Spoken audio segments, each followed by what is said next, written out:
I've played bad RPGs in my life, but this one might take the cake. Never thought that Dragon Age 2 could be surpassed as the worst in Dragon Age series, but Veilguard accomplished that. It's shocking.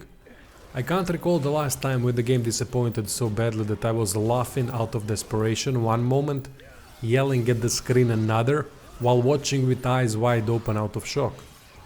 Forget about LGBT representation and all nonsense around that. It's the least of the game's worries, so not gonna even mention that cause there's no point. Played the game for around 9 hours on the nightmare difficulty and can't anymore. My sacrifice is enough so you don't have to play it. This sounds all dramatic, doesn't it? Oh, look at this melodramatic Russian sounding cunt. I'm not the type of person to exaggerate, which is why my reviews are fair and unbiased. Even in bias, I retain fair assessment.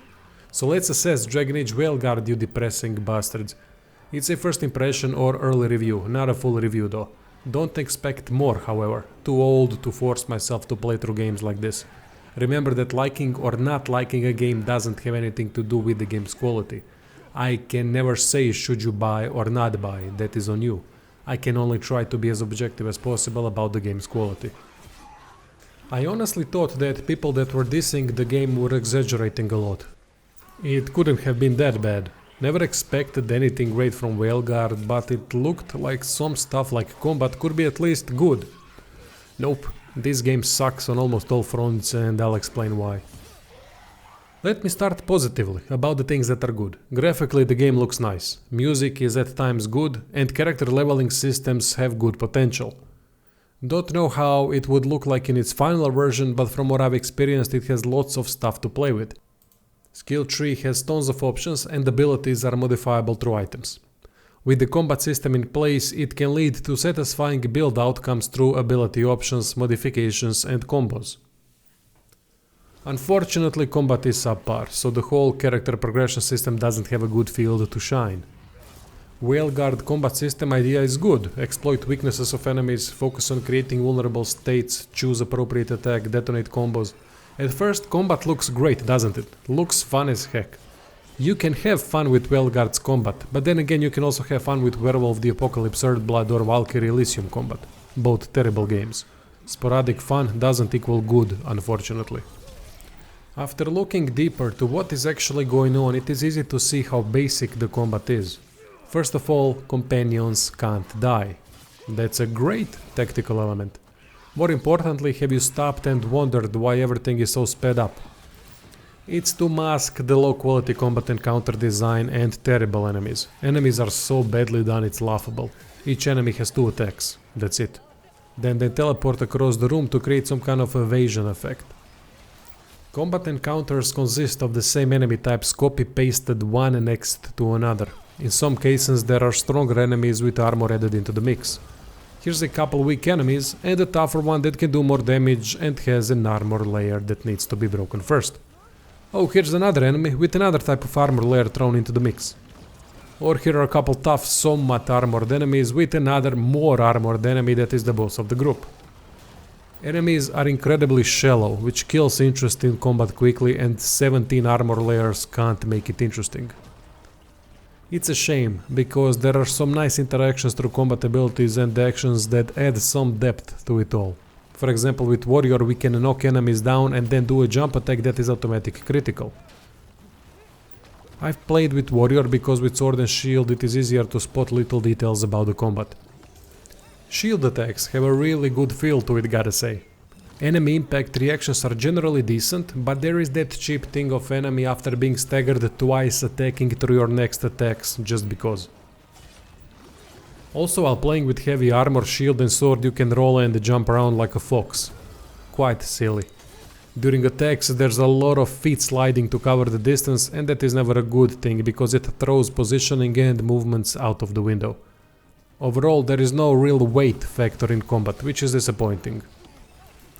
On top of all that, as a warrior I'm doing some kind of silly ability moves where I feel more like a battle mage than a classic warrior. Summoning burning swords from the sky, making outrageous stomps, and who knows what else is there.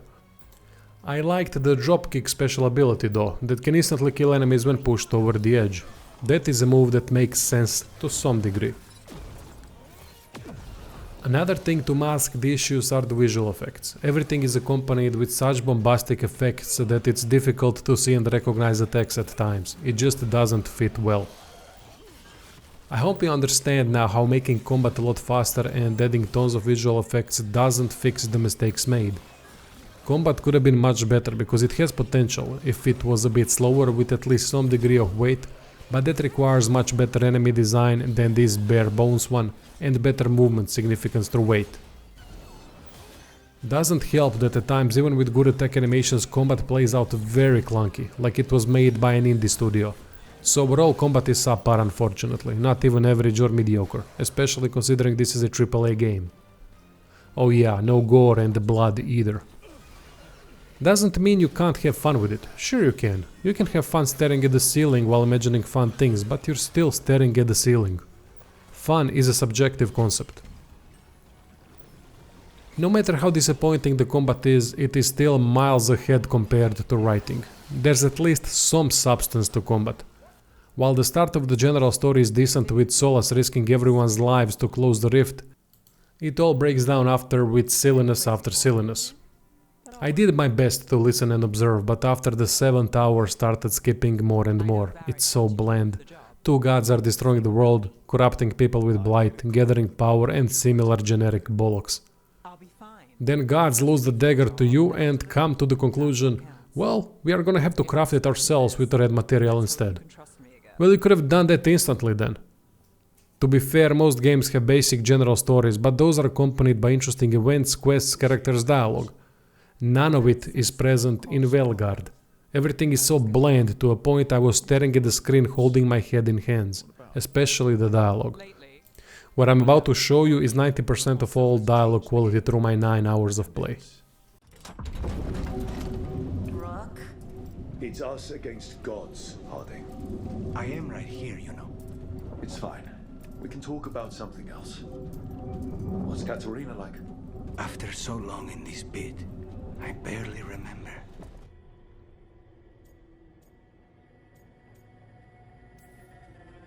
They're our next target. So we set our sights on a... Who else is gonna do it? If they're loose, they need killing. They were evil tyrants who enslaved their people. We need... Solus says Elganon and Gillenane drew on the Blight for power and became corrupted. So instead of one god running... We need to get out there and... Just like that, we're down a man without... I know you're hurt, Nev. I'll be ready to fight when it's... And how many more people will get hurt?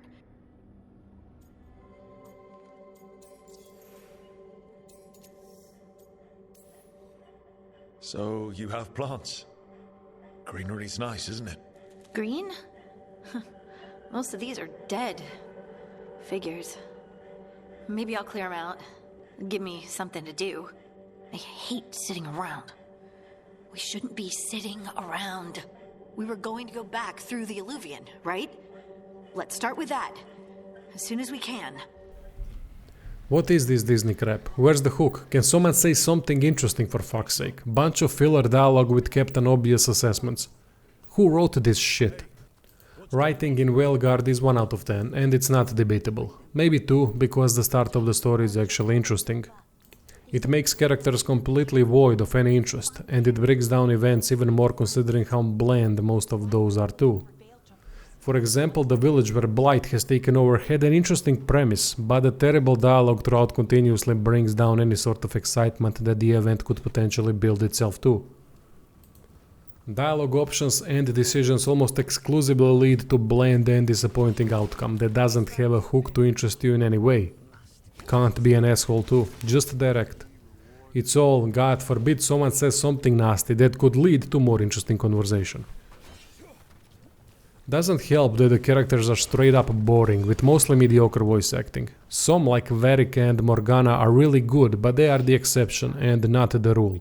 It's very unconvincing, which is a shame because faces have very convincing lip movements while talking, even though faces are not as detailed as they could be, but that's not as important. The Venatori ever since they took my grandson from me. They were hunting your dread wolf. And what you did to his ritual threw them into disarray. They made mistakes, And now I have a location. The Ossuary. Where the What do you think based on everything heard previously? Is the world any good and the locations traveled?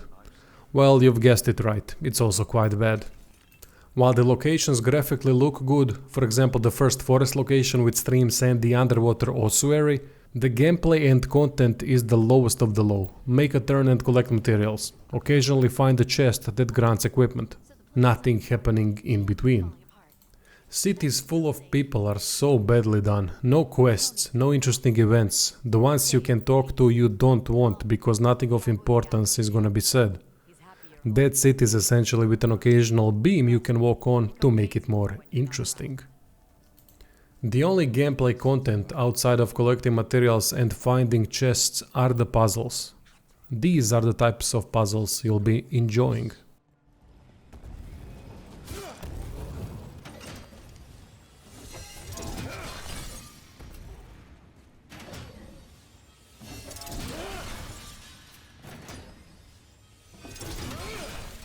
All right, we're almost through.